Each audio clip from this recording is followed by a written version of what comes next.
And now she's attempting to find out how much it's costing the state and you to keep him there. Thomas Creech has been on and off death row in Idaho for nearly 43 years. That's a lot longer than the average death row inmate sits behind bars after getting the highest possible sentence.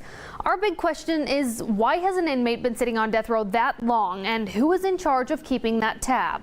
When I asked for the death penalty against Tom Creech, I definitely did believe that he should suffer the death penalty. That's former Ada County prosecutor Jim Harris, who called for the death penalty against Thomas Eugene Creech in 1982 for the murder of a fellow inmate. That was the second time Creech was sentenced to death row. But today, Jim Harris has got a slightly different perspective. I don't believe, quite frankly, that Tom Creech, at least based on the murder that he committed in the penitentiary, should be executed. And I don't say that easily. But he does say that because he believes there are inmates serving lesser sentences for more heinous crimes. And despite a list of other murders Creech has confessed to and some even convicted of, his current death sentence is for the murder of that one inmate. And that's not the only reason Harris thinks Creech and other inmates should no longer be sentenced to death row in Idaho. It's a waste of time. It's a terrible waste of money that's being expended in these death penalty cases, and they're never going to happen. So the judges ought to just simply bear up and sentence these people to fixed life and leave it at that.